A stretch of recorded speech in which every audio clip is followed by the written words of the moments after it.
सुरमा नहीं विचलित होते, क्षण एक नहीं धीरज खोते, विघ्नों को गले लगाते हैं, कांटों में राह बनाते हैं। नमस्कार, स्वागत है आपका BHU वर्ल्ड के इस लर्निंग प्लेटफॉर्म में। और आज हम आपके साथ उपस्थित है डेली करंट अफेयर्स बुलेटिन के साथ। दोस्तों, आपको पता होगा कि पिछले 3 दिनों से हम छुट्टी पर थे, तो छुट्टी के बाद वापसी किए हैं, तरोताजा होकर के वापसी किए हैं। तो अगले 10 मिनट तक आप BHU वर्ल्ड का दामन थामे रहिए और अगले 10 मिनट में देश दुनिया की सारी खबरों से आपको हम अपडेट कराएंगे, वैसे खबरों से अपडेट कराएंगे जो आपके परीक्षा के लिए होंगे काफी महत्वपूर्ण। तो शुरू करते हैं आज का यह विशेष एपिसोड। आज सबसे पहले हम बात करेंगे CAG के बारे में, कैग के बारे में कि कैग क्या होता है। दोस्तों, आपके जेहन में एक सवाल आया होगा कि आखिर क्या कारण है कि आज हम CAG की चर्चा कर रहे हैं। तो अगर आज आप अखबार पढ़े होंगे तो इसका जिक्र आपको जरूर मिला होगा। जी हाँ दोस्तों, इसका जिक्र इसलिए हम कर रहे हैं क्योंकि आपको सूरज सर 2 दिन पहले राफेल के बारे में बताए थे कि राफेल क्या है। तो राफेल से संबंधित ही राफेल का जो विवाद है उस पर CAG ने अपना एक रिपोर्ट तैयार किया है और CAG अपना यह रिपोर्ट संसद के इसी सत्र में प्रस्तुत करने वाला है। तो फिर आपके मन में जरूर सवाल आया होगा कि आखिरकार CAG क्या है। अगर आप हमारे BHU वर्ल्ड में एडमिशन ले चुके होंगे तो पवन सर आपको इसके बारे में बताए होंगे। तो फिर से चलिए इस पर चर्चा कर लेते हैं आपसे। CAG, इसका पूरा नाम जो होता है वह नियंत्रक महालेखा परीक्षक होता है और यह एक संवैधानिक निकाय है, संवैधानिक संगठन है। इसका काम होता है जो केंद्र सरकार का जो अंकेक्षण होता है और राज्य सरकार का जो होता है उस पर लेख प्रस्तुत करता है और राज्य सरकार और केंद्र सरकार का जो विवाद होता है उस पर भी यह अपना प्रतिवेदन प्रस्तुत करता है। इसका वर्णन संविधान के अनुच्छेद 148 से 151 तक किया गया है। आपको बताते चले कि CAG के पहले प्रमुख थे V नरहरि राव और अभी वर्तमान के इसके कैग प्रमुख जो है वह है राजीव महर्षि। दोस्तों, एक और बात हम आपको बता दें कि कैग के जो अध्यक्ष होते हैं उनकी नियुक्ति राष्ट्रपति के द्वारा की जाती है और इनका कार्यकाल 6 साल और 6 साल या फिर 65 साल के पहले, दोनों में से जो पहले आ जाता है उसी के आधार पर इनका कार्यकाल समाप्त होता है। मान लीजिए 6 साल ऐसे है, अगर कोई पद पर स्थापित हो गए CAG प्रमुख और 6 साल से पहले 65 वर्ष की आयु पूरा कर लेते हैं तो उनका कार्यकाल समाप्त हो जाता है। अगर 65 साल की उम्र पार नहीं करते हैं तो 6 साल पूरा होने पर उनका कार्यकाल समाप्त होता है। तो कैग के बारे में भी हम आपसे बात कर रहे थे। अब हम बात करेंगे हिंदी के बारे में। आज बहुत ही हिंदी के लिए ऐतिहासिक दिन है। ऐतिहासिक दिन इस दृष्टिकोण से है क्योंकि अबू धाबी में हिंदी को न्यायालय की भाषा माना गया है। पहले से हिंदी और अरबी में वहां के न्यायालय का जो काम होता था वह होता था, अब वहां का न्यायालय का जो काम है हिंदी में भी होगा।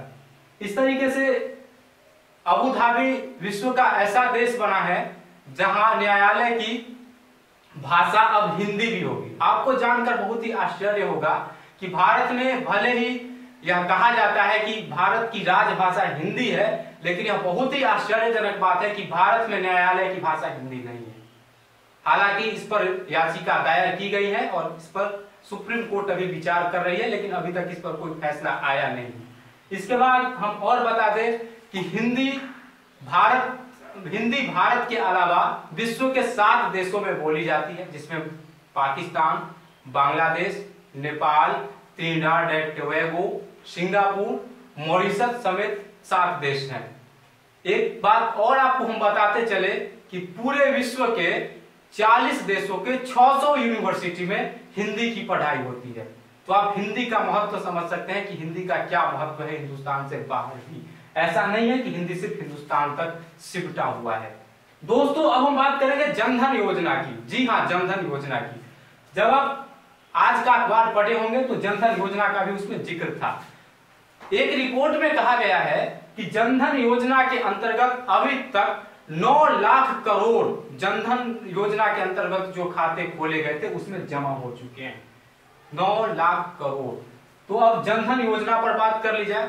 बीएचयू एंट्रेंस में पूछ सकता है कि जनधन योजना कब लॉन्च किया गया। तो दोस्तों हम आपको बताते चले कि 15 अगस्त 2014 ईस्वी को प्रधानमंत्री ने लाल किले के प्राचीर से घोषणा किया था कि वो अब एक स्कीम लाने जा रहे हैं, जनधन योजना। और इस स्कीम की शुरुआत होती है 28 अगस्त 2014 ईस्वी को और यह जारी किया जाता है भारत के यशस्वी प्रधानमंत्री नरेंद्र मोदी के द्वारा। तो अब हम बात करते हैं स्वतंत्रता संग्राम से संबंधित प्रमुख नारों की, जिसको हम आप एक चार्ट के माध्यम से बताएंगे और उसी नारे के बारे में बताया जाएगा आपको जो आपके परीक्षा के लिए महत्वपूर्ण होगा। तो अब हम बात करते हैं स्वतंत्रता संग्राम से संबंधित प्रमुख नारों की। हम वैसे नारों की बात करेंगे जो आपके परीक्षा के दृष्टिकोण से होंगे अति महत्वपूर्ण और जिनसे यह संभावना व्यक्त की जा रही है कि जिनसे क्वेश्चन पूछा जाएगा। तो हम इसको एक चार्ट के माध्यम से आपको बताएंगे। अब हम बात करते हैं प्रमुख नारों की। प्रमुख नारों में सबसे प्रमुख है इनकलाब जिंदाबाद। इनकलाब जिंदाबाद नारा भगत सिंह के द्वारा दिया गया था। उसके बाद बात करते हैं दिल्ली चलो। दिल्ली चलो का नारा दिए थे सुभाष चंद्र बोस। जी हाँ, वही सुभाष चंद्र बोस जिन्होंने फॉरवर्ड ब्लॉक की स्थापना की।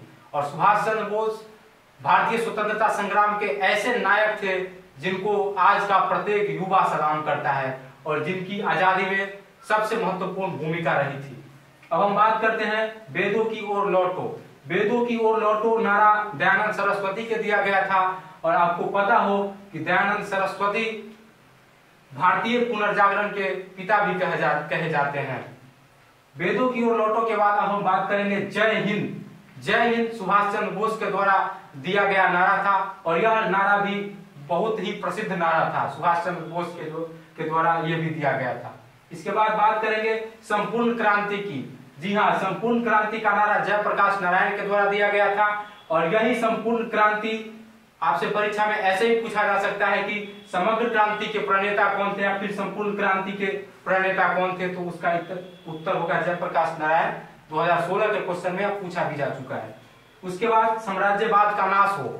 साम्राज्यवाद का नाश हो भगत सिंह के द्वारा दिया गया एक प्रमुख नारों में से एक था। और उसके बाद साइमन कमीशन वापस जाओ। साइमन कमीशन वापस जाओ लाला लाजपत राय के द्वारा लगाया गया एक नारा था। जब साइमन कमीशन भारत आई थी तो लाला लाजपत राय ने काफी प्रखर होकर इसका विरोध किया था और उसी विरोध में जब अंग्रेजों की लाठी इनके शरीर पर पड़ती है तो उस लाठी से घायल होकर इनकी मौत तक हो जाती है।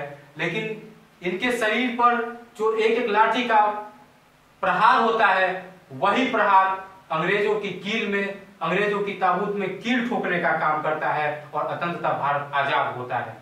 दोस्तों अब हम बात करते हैं चलते चलते की। तो चलते चलते में आज ही के दिन सन 1613 ईस्वी में मुगल बादशाह जहांगीर ने ईस्ट इंडिया कंपनी को सूरत में कारखाना खोलने की अनुमति दी थी। और जब चलते चलते की बात हो तो आपको बता दें कि अभी जो न्यूजीलैंड में टीम इंडिया सीरीज खेलने गई थी, भले ही वनडे जीत गई 4-1 से, लेकिन T20 में टीम इंडिया की हार हो गई है और भारतीय टीम 2-1 के मुकाबले से मैच हार गई है। इसी तरीके से महिला टीम गई थी और महिला टीम तीनों मैच हार चुकी है और 3-0 से महिला टीम का सफाया हो गया है। अब बात आती है क्वेश्चन आवर की। तो आपसे फिर हम कुछ सवाल के साथ उपस्थित हुए हैं। तो आज का सबसे पहला सवाल है CAG का फुल फॉर्म क्या होता है और दूसरा सवाल है कि आपको बताना है स्वतंत्र भारत के पहले RBI के गवर्नर कौन थे। ये 2 क्वेश्चन और तीसरा क्वेश्चन आर्य समाज की स्थापना किसने किया।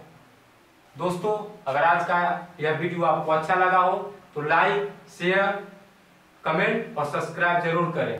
फिर होगी मुलाकात, तब तक के लिए धन्यवाद।